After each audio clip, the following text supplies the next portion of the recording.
Hello and thanks for watching today's video where we're going to talk about the area and circumference of circles. So these are two formulas and they both involve the radius of a circle. So what we're going to do is we're going to kind of go through all the kind of properties of a circle. You might know some of these, but it'll be a good review nonetheless. So this is the radius, and that's the length from the center to any part of the edge of the circle, any edge of the circle. As you can see, that's going to be the same length everywhere, assuming that I actually drew the center where the center of the circle is. So the radius is that length from the edge of the circle to the center of a circle.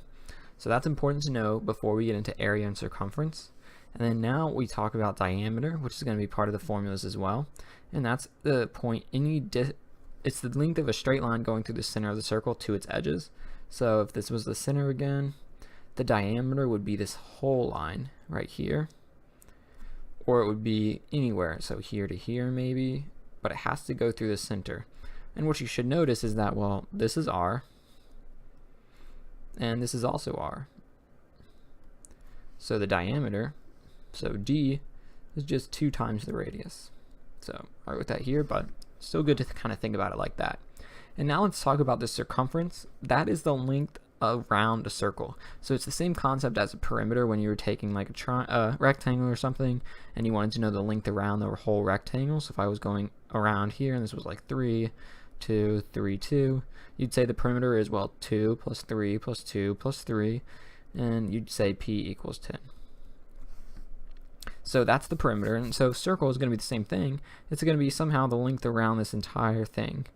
Except the thing is, it's not as easy as just adding up side lengths like you can for triangles and rectangles. It's a little different. And so what the formula is, it's 2 pi r or pi d.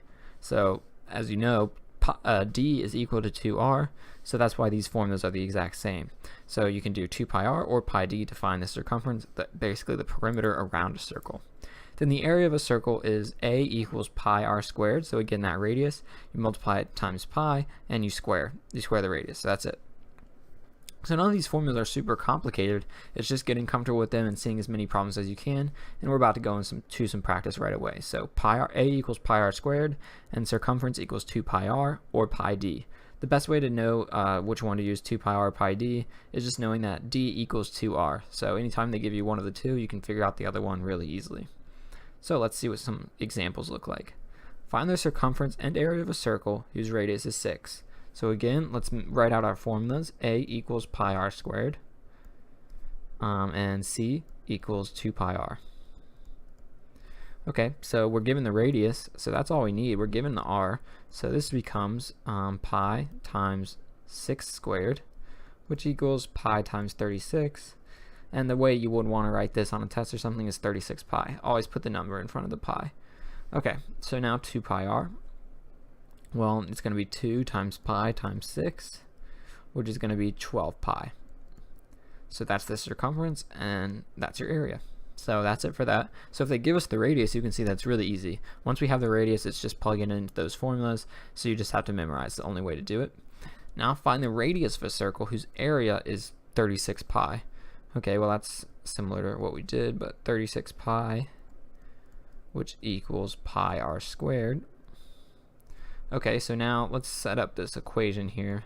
This is a good problem. This really tests if you can solve the square root equations, things like that. So somehow we need to solve for r. So the first step is to get r by itself. And that's not as easy as it looks because we have this pi out front.